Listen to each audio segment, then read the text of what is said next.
This is the URBONUS Podcast, and we're filming it on the Saturday morning because we wanted to share our Belgrade's derby reactions.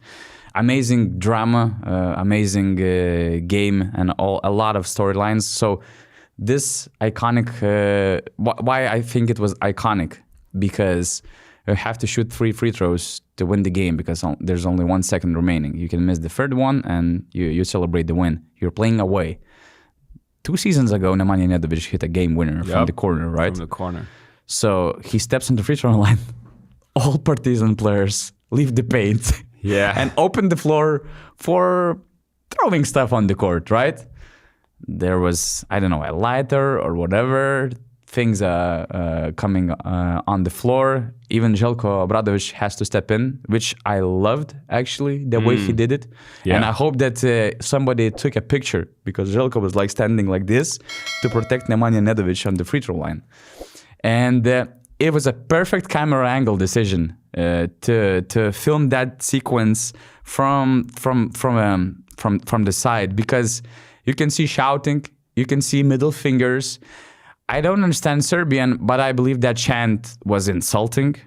And quite an easy guess, I would say. If you noticed, there are ball boys who running wear around orange jersey, and one of them was behind the basket, also shouting something, yelling at Nemanja Nedovic.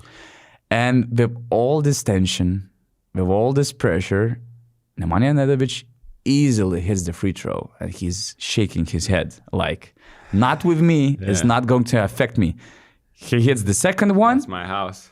Perfect miss on the third one. He turns back, fists, and he celebrates the victory with his team. Amazing moment. Kudos to Nemanja Nedovic for that read before drawing a foul, and of course, showing icing his wins by that free throw line play. It wasn't a great game for him. I mean, he didn't play much because of the tactical things, Sfairopoulos shows. We'll talk about that later. But to be the guy who makes game-winning shots, that was... Mantas Ramelis, another MVP. Another MVP. Amazing. And I actually would like to see a picture from his back, how it looked from the Zvezda's basket. Yeah, it was Zvezda's basket. So when you don't clean the room when you are 10 years old and your father walks in and you're like, come on. Jebote, brate. But just going back to those free throws, I have not a hypothetical question for you. Okay. I have a quiz question for you. Which moment? Which play? About Nedovic free throws.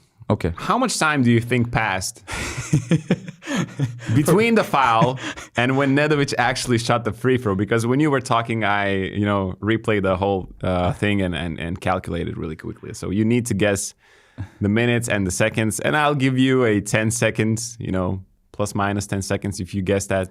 Was there a video review as well? There might have been one. Okay, so let's say 5 minutes. Nah, okay, not 5. Okay. It has to be at least 3 minutes. Yeah, it was 3 minutes and 53 seconds. Okay. Before 3 minutes and 53 seconds. Between the foul and the first free throw from Nemanja Nedovic.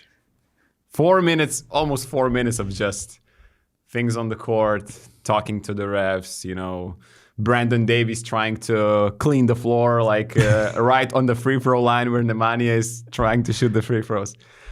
That was funny. He still hit those first 2, and probably there will be another jersey, because after Nemanja hit that game winner 2 years ago, for the second game in that season, when it happened with Zvezda's fans, I think a lot of guys had those jerseys with Partizan fans having arms on their heads, because of that was their reaction to Nemanja's game winner.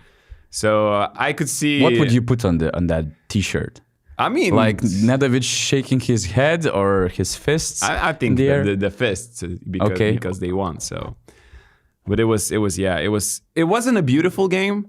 But the drama and to have the derby, to be finishing this way was really a great ending, I would say.